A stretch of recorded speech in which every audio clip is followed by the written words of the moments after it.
right, let's talk about biblical locations in Africa. And I am going to start with a new one that I just learned about yesterday. And I learned about this from Brother Nick, who is out in Kenya.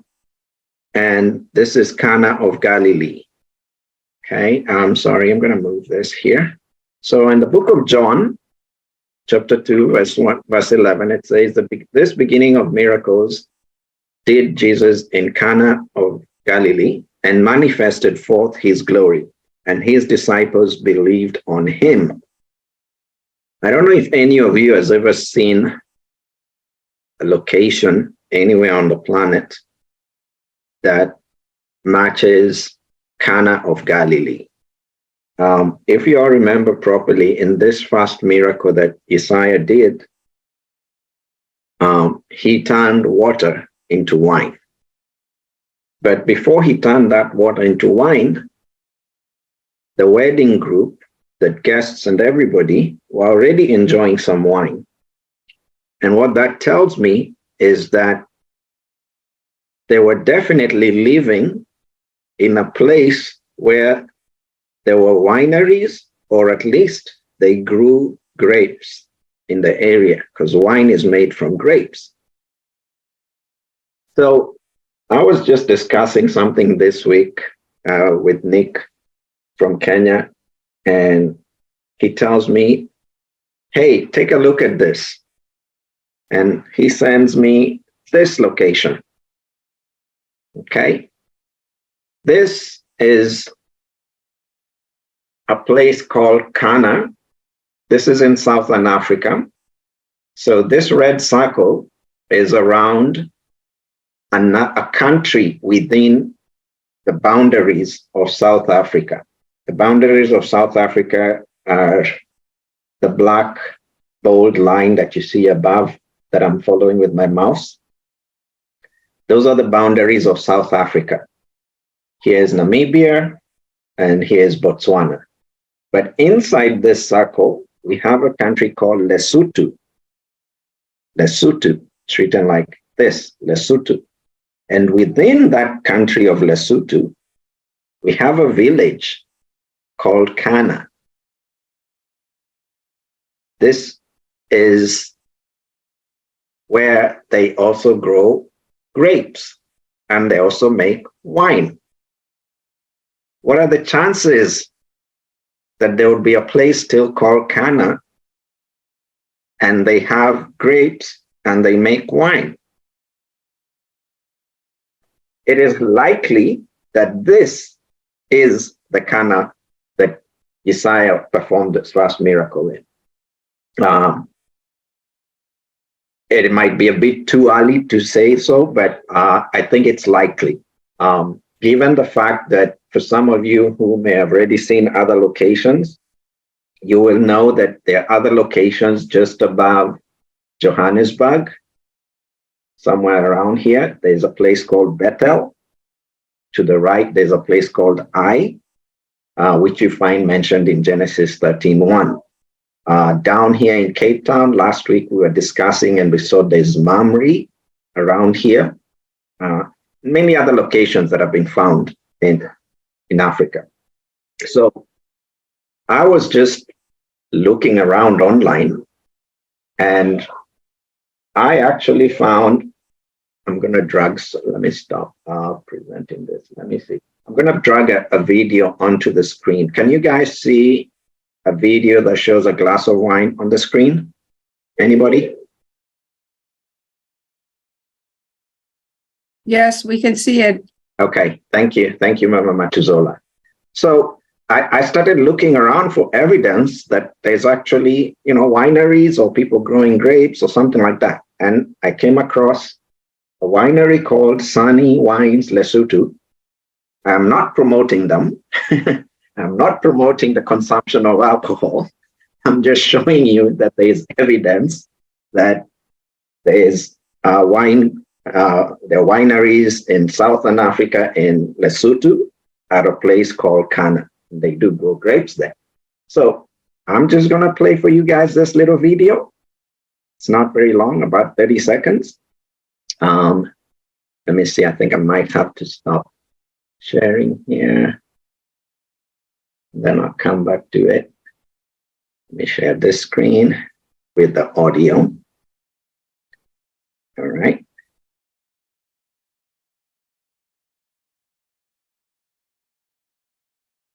Okay. Let's see.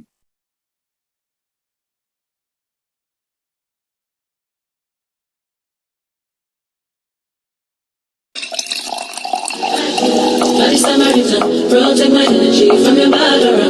Now my past lost say I be my healer, everything I desire. I go receive my rhythm, flow like a river. If we get your back, come on, go and sit down. I go just para, come on my jigger. I go just stay, follow my dreams. Feeling fine sometimes, continue dying on mine. No, you can't go lie.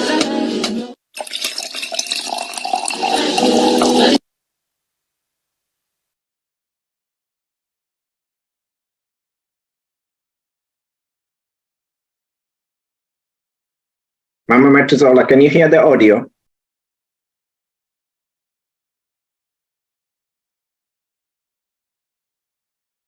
Yeah, we can hear.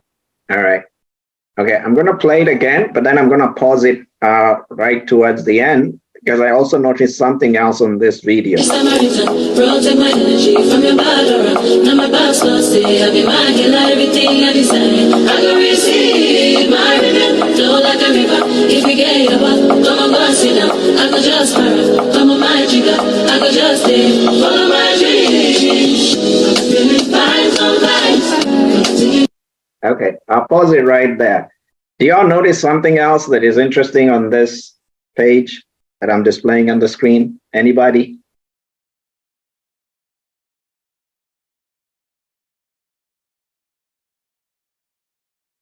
You can unmute yourselves if you're speaking.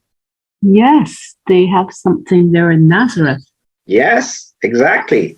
Oh my goodness. What are the chances that you'd find Kana, place called Kana in Lesotho, and they are located in a city called or place called Nazareth?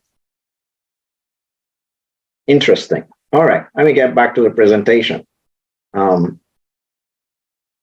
Again, like I said, I am not here to promote them as a business. I am just sharing the information that I saw about this place. So let me go down and share this screen. And we'll pick it up from where we left.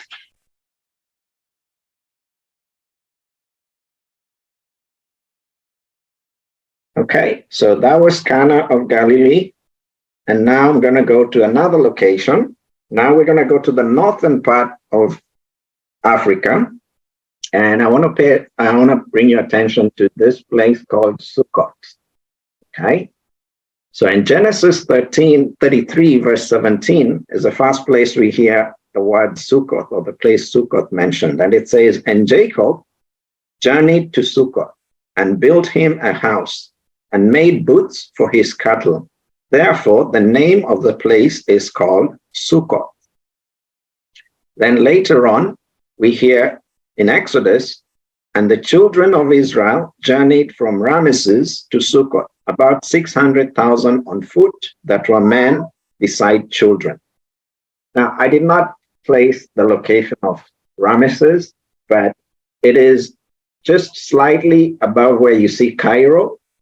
It's slightly above it there, where the Nile flows into the Mediterranean. When the children of Israel came down, once they left Egypt, the first place recorded in the Bible that they made a stop was Sukkot. Some versions will write it this way, like I have on the here, Sukkot. That's the English translation. You will also see other people who say that Sukkot is on this other side, somewhere around where I'm showing you on the mouse over there. But anyway, I have found this location, and I have dug a little bit deeper, and here's what else we've found. So I'm going to zoom in on the next slide to see what that area of Sukkot looks like. Okay, so this is that area of Sukkot. And this big wavy mark over here, this is the River Nile. Okay, so pay attention to this place called Abri, A-B-R-I, because we'll use it as a reference point. What is interesting is that they were in Sukkot, they are to the east of the river, right? And we know that the children of Israel, according to the scriptures, crossed a body of water. That body of water is translated as the Red Sea. But for those of you who have read into the concordance, if you do not know, for those of you who read, you know that it's not the Red Sea, which is that body of water which is somewhere to the right here, which is part of the ocean, the Indian Ocean. But what is translated as the Red Sea is actually in the original text referred to as the Sea of Reeds. And reeds or papyrus only grow in freshwater bodies like the River Nile. In fact, one of the descriptions in the concordance describes the Sea of Reeds as the Nile.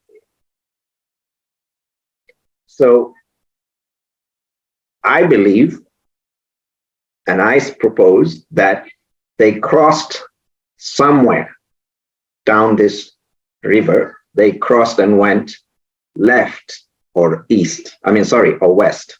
They crossed and went over to the west to the desert, which is what the scriptures say.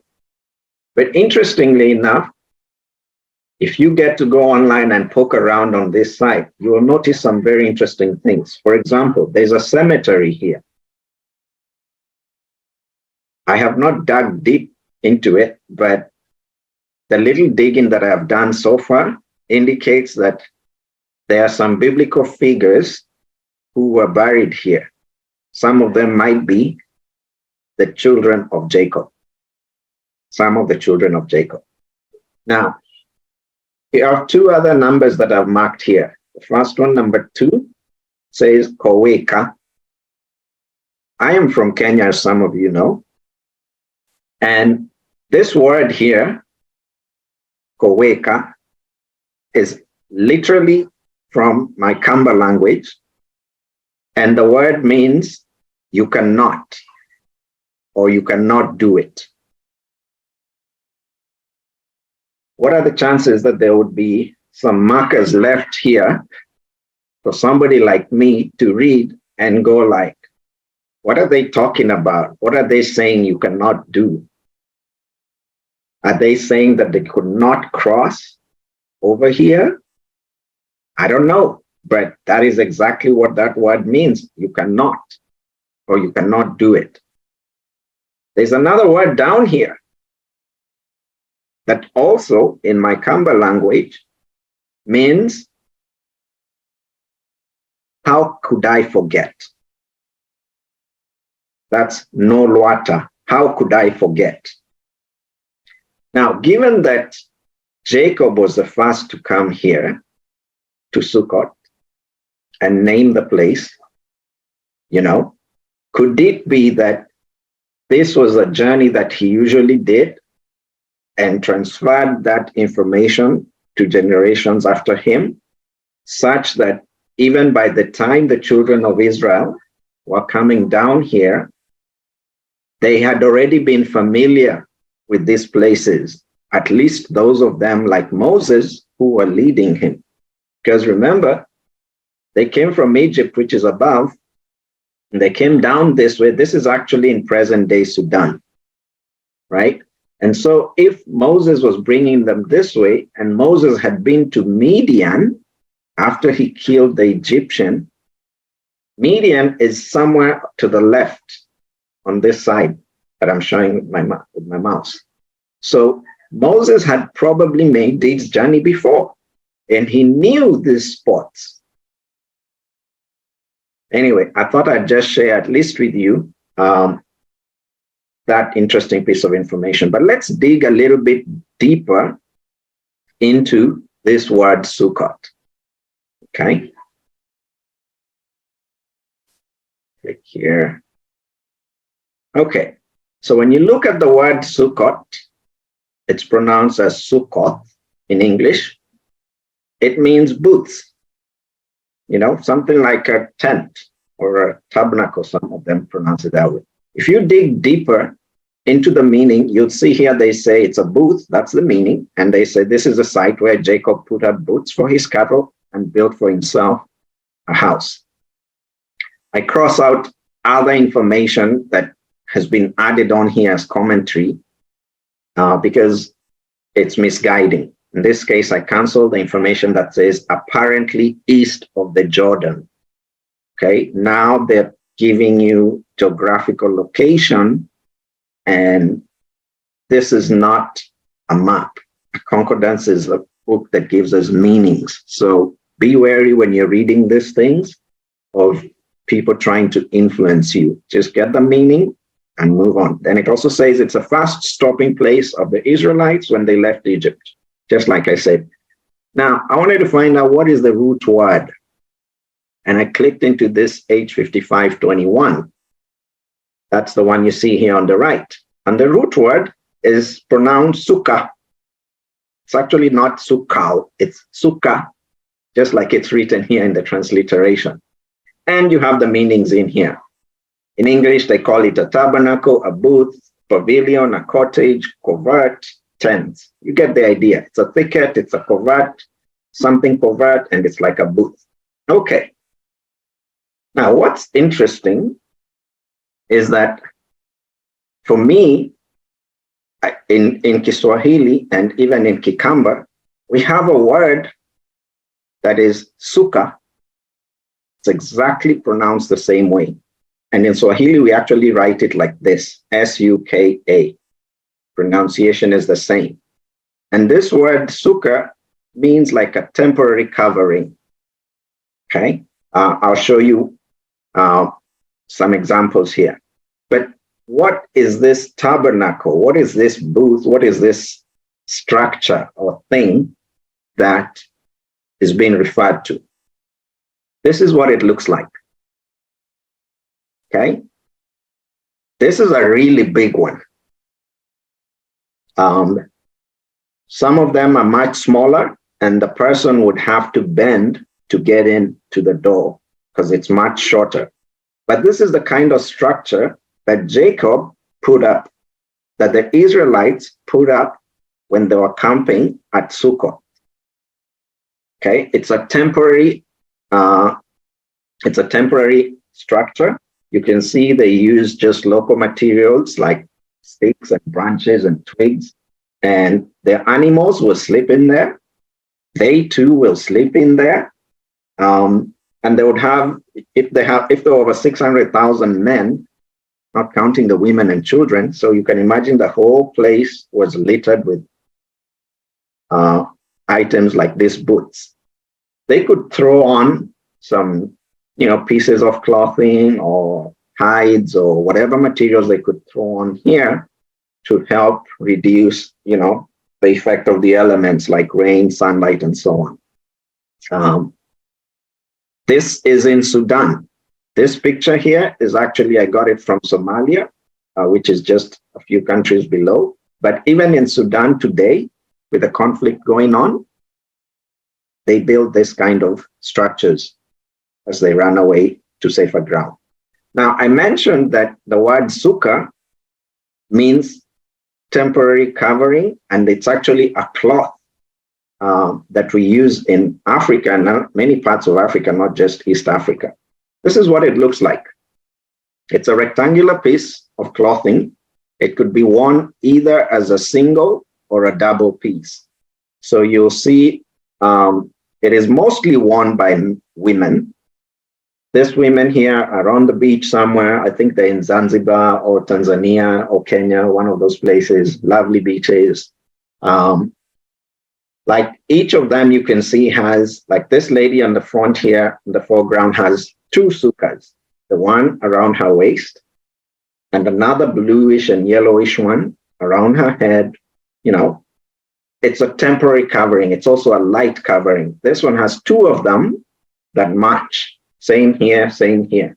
These are the sukkahs, and they're usually a rectangular piece of clothing like this. In Tanzania and some parts of Kenya and other parts where they speak Swahili, including Burundi, some people will refer to it also as a kanga, Kanga. The idea here is that it's a piece of clothing that you could use when you just need to do maybe some tasks, some chores around the house, and you want to wrap it around yourself so that you don't, mess up your clothes and dirty them or something like that. And interestingly, it's a cultural practice that happens all over Africa. You will always find some proverbs and some idioms printed on the actual sukkahs. If you look at this ladies, like you can see, there's something here printed on the back. This one, there's something printed here. This one here says, "Congratulations, Barack Obama." And then it says down here, "Love and peace has been given to us by the Most High." That's what it says here. Upendo na amani ametujalia Mungu. That's in Swahili. So this is the shuka or the sukkah, which derives its name from Sukkot, where there was a temporary booth or temporary shelter. All right, let's look at the next one. Now, remember I told you the point I've marked X. Remember I told you to keep in mind that location called Abri. This X denotes where Sukkot was. I could not show the name Sukkot on this map, unfortunately. But as I was digging around, with the help of Nick again, I don't know if Nick has joined us, but if he joins us, please take some notes also. If you go down this Nile, you come and you notice something down here. And it says Jabal Nasb Musa. Okay, Jabal typically means a mount or a hill. In this case, it is definitely a hill because we can see that it's only about 257 meters or 843 feet high. What is interesting also is that when you compare this mount or this hill with all the rest around here, this one contains the word Nasb, N-A-S-B. This is in Arabic, translated to English. The word Nasb refers to a man-made structure, okay?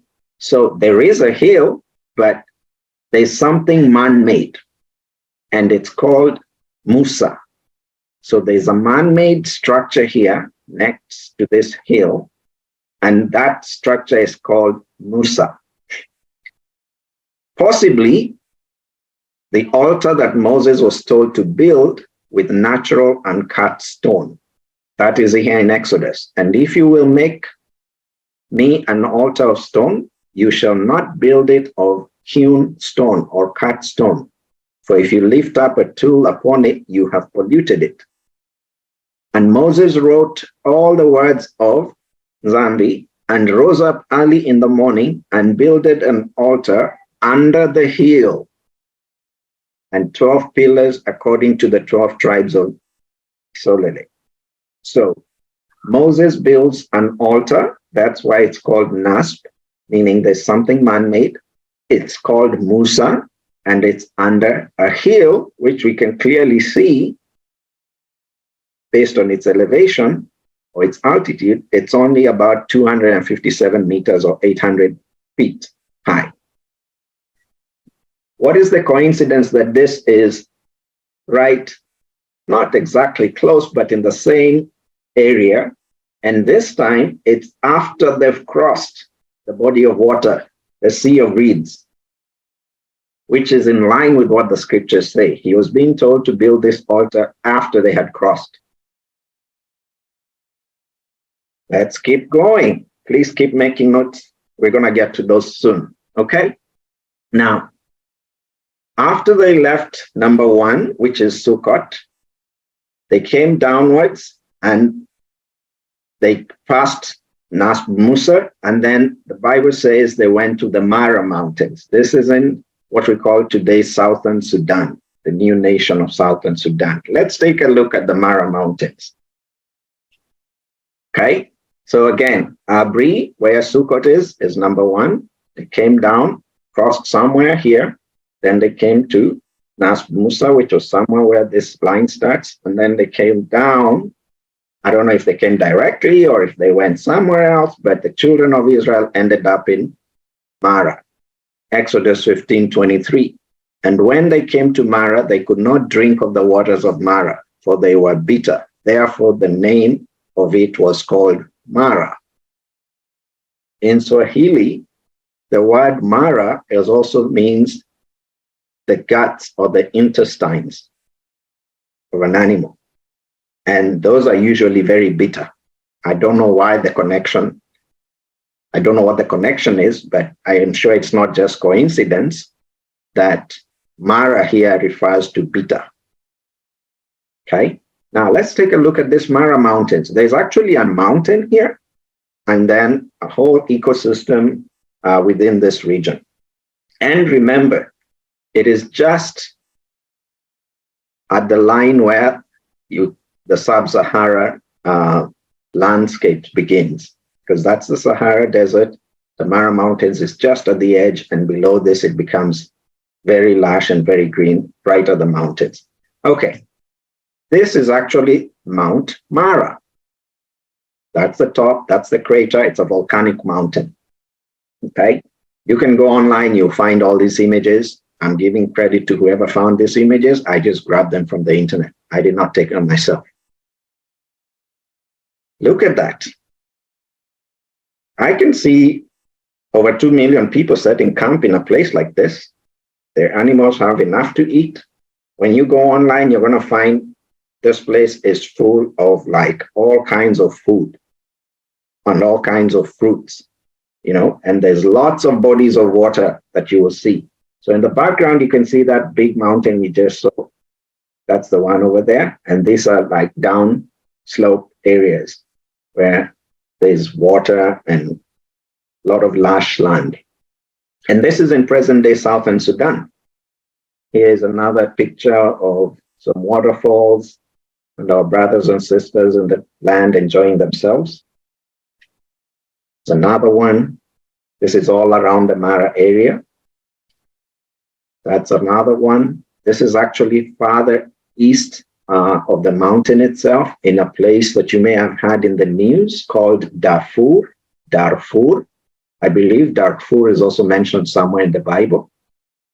Still bears the same name up to today. And another lovely picture from the Marah. Okay. Now, I know that you're probably looking at this and saying, okay, this was the Exodus. Are you saying that the Israelites did not cross that way and they were coming this way? Yes, that's what I'm saying. We can look at the whole Exodus at another time, but I'll tell you, they did go that way. They did go that way to places mentioned in the Bible like Terah, which is where Abraham's dad Terah was from. All that is in Western Africa, above somewhere near Burkina Faso and Nigeria, where I'm showing you with my mouse. So they did go that way 40 years, then eventually they came back and they went down this way. And we can look at those locations another time. Okay. Today, that would be all we'll cover for the interest of time. But next time, I will be talking more about some of these locations that I'm showing on the screen here. You know, we're going to talk about Cush, Mizraim, Phut, Canaan, Nimrod, Babylon or Babel, Akkad, Shinar, Ashur. All this are in Africa. And I'll have maps to show it. All right. So let me stop sharing.